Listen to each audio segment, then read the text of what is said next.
sanibonani emakhaya sikwamukele kwintandokazi yohlelo elithanda kakhulu Yilungelo Lakho. It's your right. We're live to you on SABC 1 eMzansi for sure. Noma sijongo uMangcolosi Alisha Unhlanhla igama. Mbukeli namhlanje ke sishayela phambili phela nodaba ebesiqeda ukuthi sinilethele lona kulamaviki adlulile. Lolu daba ke labaqashi abadonsa izimali zabasebenzi baqede lapho bangayidluliseli phambili kulezo inkundla phela ekumele bahambisene kubona lezo imali efana nama provident fund, ama UIF nama medical aid nale yentela eyalapha eSARS. And to talk to us more about this, let's welcome our studio guest namhlanje sinayo Miss Arlene Leggett omeleke yena ke. She's the ex-president of Ilokhuzana Payroll Association of South Africa. Yes, Mbukeli, to further discuss, as I've just mentioned, the disturbing trend by some employers who actually fail to pay in the workers' monies into the designated funds such as your medical aid, your UIF, your provident fund, the revenue offices, as well as other funds.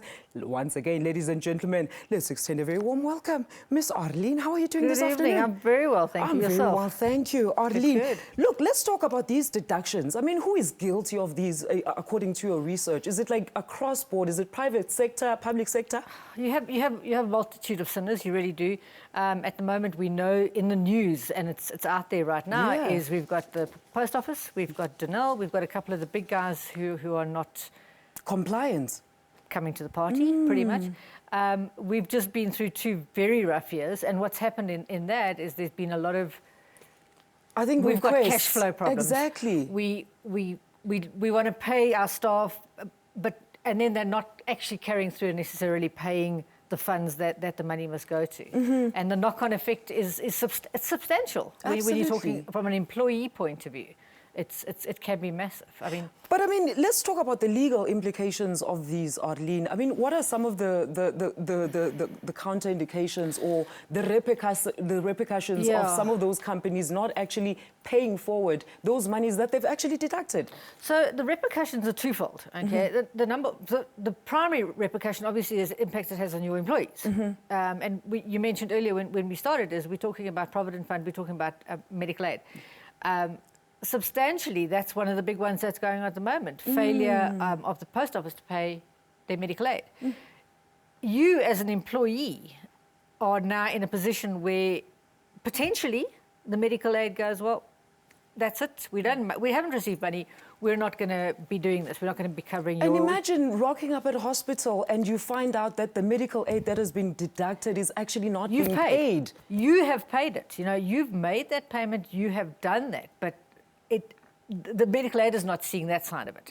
So as far as they're concerned, you haven't actually made the payment. And it's like for some of them, they still pay both. So you pay a portion and the company pays a portion. So even if they had to pay your portion, their portion is still not getting paid. So your medical aid, as far as the medical aid is concerned, is still not paid. So, yeah, from a medical aid point of view, it's quite a disastrous impact on the employee. Absolutely, but Arlene, maybe let's backtrack a little bit. Let's talk about these deductions that actually can be made from one's salary, like the contributions that employees and that are contributing to the funds. What are some of those? I mean, we talk about UIF and medical aid, the most common ones. 3 very basic rules around it. You've got your statutory ones, so you've got no choice. So that's your PAYE, your UIF, your bargaining council ones. Those are going to happen. Then you've got the things that you contractually enter into. So when you join a company and they say, you must belong to a medical aid, you must belong to a pension fund, those are the criteria for you being an employee. And for the most part, those are to protect, to give some sort of benefit and protection to your employees. And then you've got your voluntary ones where you go to or the company gets them in and you get a company that comes and does funeral policies, so then it's voluntary. It's not contractual. It's a little bit of an additional. Some companies do them, some companies don't, and that depends who you are. But the 2 main ones that we seem to have a problem with at the moment are the statutory and the contractual ones. SARS is huge. I mean, there's quite a few people who are not paying SARS at the moment, and SARS even gave everybody a window. They gave them a 35%, so you could postpone your payment during COVID, during 2020. You could postpone it for 4 months initially, just so that 35% of your payment, just so that people had a better cash flow. And yet we're still not seeing that writing itself, because we don't have money to do so. But you've theoretically taken it off my salary, and you're still not paying it across to SARS. But now, Arlene, are employees now able to verify and check with the relevant bodies that are actually, they are paying the funds to? Are they able to have access to that? No. Because we know some companies will hold that information to them. You can even go to HR and they'll send you from pillar to post because they're just saying, look, it's reflecting on your payslip and that's all that you need to worry about. Yeah. You don't actually have the context of that said pension fund and the medical aid and so forth. So it's very hard. I mean, one of the things that really came to the fore is when we had the TERS claims. So government put in place that you could claim for TERS, but you could only claim for TERS if the money that had been deducted had actually been paid across to UIF. Yeah. And that's when a lot of this was picked up as well, because employees were like, why aren't you claiming TERS for us? Why aren't you doing that? And when you eventually got into it, it was because the payments had not actually been made, so you couldn't make a claim. So that blew up. That was quite a big thing. So there were a lot of people who hadn't, again, had deducted the money and hadn't actually paid it across. But I mean, let's expand on that point, Arlene. I mean, what can employees then do to ensure that the money that's being deducted and reflecting on their salaries, I mean, on their payslip, is actually going to the relevant bodies? As an employee, I think you've got, and it sounds terrible, you've got very little recourse. And this is where quite honestly, where your unions and your shop stewards and your employee work forums and those kind of guys might have to come to the party and say, we want you to demonstrate to us, we want you to prove to us that these payments are especially, I mean, a lot of organisations do pay, fair enough, but in organisations where payments are not being made, maybe there's a need for the employees to, because fundamentally, I think what's really important to remember is that money belongs to the employee. Absolutely. All you are doing is acting as an intermediary. You're just a middleman. So I think as an employee, you have a right to go to payroll, HR, whoever, and say, have you paid the medical aid across? Can I see those statements? Have you paid my provident fund? Group life is a big thing. If I haven't paid group life and something happens to you, group life is an insurance, right? Yes. Let's hold it there, Arlene. You know what? Let me take a quick ad break. Mbukeli ungasishayela ucingo 011-714-6918 or 714-6919. consumer@sabc.co.za. Siyatholakala futhi ku Facebook. Siyabuya manje Mbukeli. We are talking about labaqashi abangakhokheli phela ama UIF nama provident fund. Nayo yonke leyo mali kodwa abakhona ukuthi bayithathe ku salary yakhe. Ilungelo lakho noMatshali live on SABC 1. We'll be back shortly after this.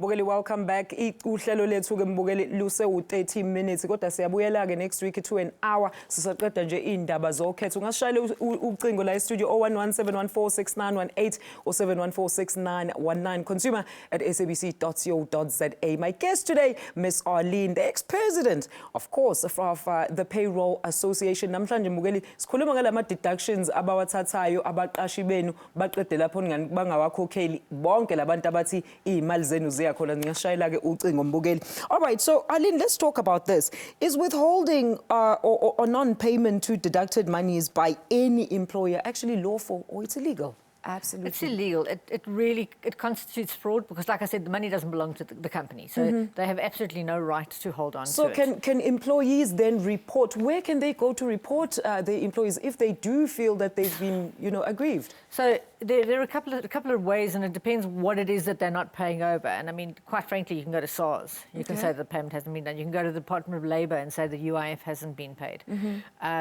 When you can get into different situations where it actually becomes a court case, and there've been court cases, and I think there's one going at the moment where there's non-payment, and you've had to take your company to court because they haven't paid your medical aid. It just seems wrong on so many levels. So it's not legal. It's in legislation. It stipulates how you must pay it, when you must pay it, and all of those kind of things. But no, non-compliance is non-compliance if they're not going to do it. But then let's talk about the liability then of the problems arising from the employee not, of course, sending those monies to the designated bodies. So the liabilities are, so let's talk about one of the easiest ones to kind of get through is if you were in, if you had an incident and you needed to go to hospital and your you then discover that your medical aid has not been paid, okay? The liability really revolves around you not being allowed into the hospital. That's what's going to happen. So now suddenly you have to find 3,000, 5,000, whatever it is, as a deposit in an emergency situation just to get through the door. So that's the one side of it that can go really pear-shaped. The other one is that your group life. So when you talk about your group life, if something happens to you, who carries and your group life hasn't been paid, and say for example your group life says you will get 3 times your annual salary. I don't know, pick one. Okay, who's then going to carry that? Because the pension fund is going to say, but your funds, your premiums haven't actually been paid. Yeah. Your premiums, so we're not liable. We have no responsibility to you. So is the company then going to step up and make those payments and actually settle that debt? I don't know. But do you want to find out? No, I don't want to find out, because it's going to involve court cases. It's going to involve a whole lot of legislation and legalese and attorneys that shouldn't even be involved. But I mean, Arlene, if you are sick and on your way to the hospital and you discover that, I mean, when are you going to go back to cross-check and cross-reference and go through this legal route? You absolutely cannot. You can't. It might be too late for you. Absolutely. You know, you might not make it, and that's the reality of it. So, you know, and maybe that's why having something in place beforehand, someone who can confirm it, somebody who can make sure from the employee representation side of it, to say, can we confirm that you've actually paid our medical aid, our pension fund, our group life, our whatever.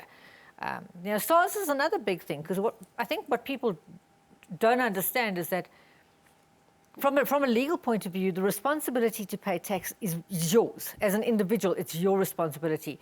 In that situation, your employer acts as the middleman, right? So they are the middleman to take your money and give it to SARS. When you do your tax return at the end of the year, and SARS says you owe me 50,000 Rand in tax, and you go, oh, well, that's great, because I've paid it. It came off my salary every month. And SARS go, well, we don't have it. Theoretically, you still have to pay SARS that money. You still carry that liability. The fact that it's gone missing somewhere along the way... It's not their problem. It's not SARS's problem. Yeah. And you are the one who carries the debt. So, yes. So that's a huge one if you've got companies who are not paying their tax over, and that happens. But now, Arlene, I mean, let's talk about the labour laws. I mean, are they rigorous around this specific issue? Or is there any provision legally that points specifically to this issue that we're talking about? Because all of them. It just seems to me like, you know, it's you know, everybody's just bypassing this step. The legislation is there. The legislation is there and has been built on. There's been some court cases and the legislation has been changed and there's been amendments.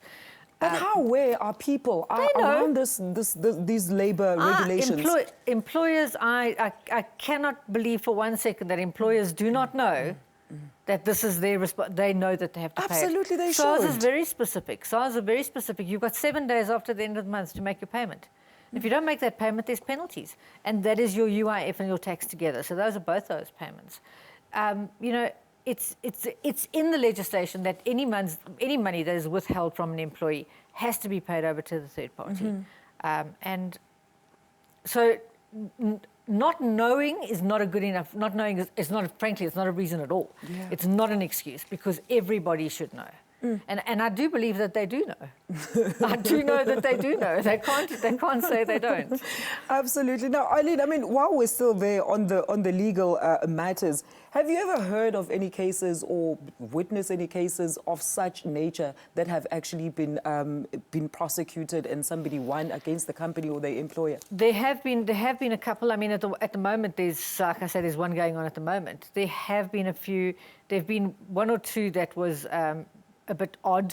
That was an estate late one in about 2015. There was an estate late one, which was a bit weird. But how so? How was it weird? It was a bit weird in terms of the rulings that were made around it, and the liability of the responsibility of a deceased person to now be responsible for you know, the tax that wasn't paid. So I think it's really important that we know that there is recourse and people can do something about it. But I like the idea and the thought process that maybe we want to do something before it becomes a problem, before we get to the stage where we've done our tax return and now SARS wants our money and we haven't got it and I've already paid it. So the representation in the workplace that says you need to be able to provide proof to your employees that this money has actually been paid, because the money doesn't belong to you as an employer. It's not your money. You are just the transit for it to get to where it's going. All right. All right, let's take our first caller, Arlene. We've got Umfanelo all the way from Cape Town. But Mfanelo, sekwamukela bhuti wami, kunjani? Sikhona bhuti akhona kunjani kuwe? Ndiphilile baba. Singakunceda njani today? Bhuti ndinesikhalazo manje ndandiphangele enye ikhampani, so lo mlungu lona deducta i-provident fund yami for 2 years azange ayibhatale kwi-bargaining council. Okay. So ngoko it's about 18,000 imali angazange andinike yona, so andayazi ngoba mandithini qho xa ndiya kwi-bargaining council kuthiwa lo mlungu lona ikhampani wayivala.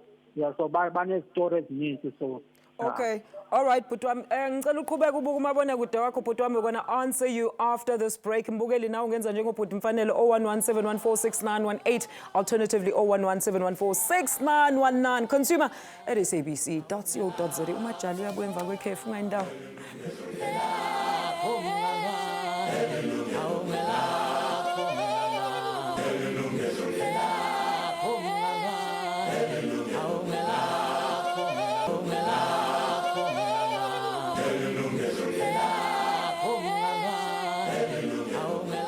Sesiphelelwa isikhathi asiphendule umbuzo kaBhuni Mfanelo. What can Mfanelo do, Arlene, very quickly?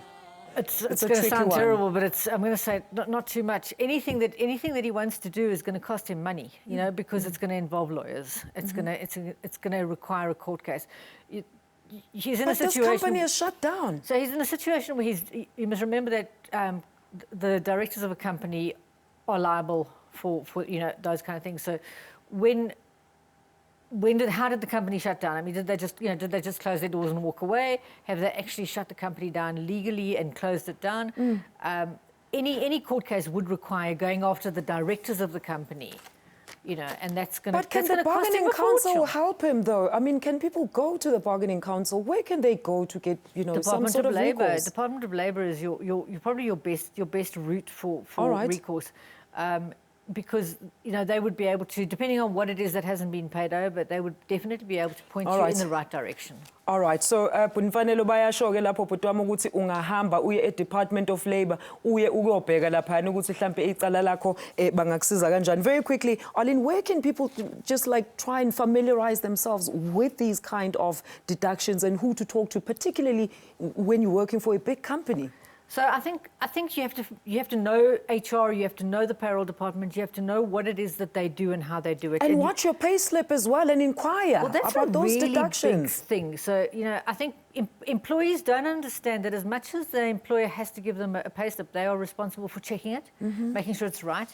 And then maybe, and I do think maybe getting proof that it's actually been paid. And maybe what that needs is a bit of a collaboration from the Pension Provident Fund and the medical aid and the employee forum, and saying, are we getting our money? And not waiting. They must have direct access. The employees must have direct access, yes. Don't let me as an employee know 6 months down the line that it hasn't been paid. Arlene, thank you so much for your insightful knowledge this afternoon. Unfortunately, we are out of time. That was Arlene. She's the ex-president of payroll South Africa. Mbugeli sesifikelana emaphethelweni ohlelo. Mbugeli, join us next week for a full hour of Yilungelo Lakho khona la ku SABC 1 eMzansi for sure. From mina uMajali ne team crew nonke nisale kahle emakhaya. Bye bye.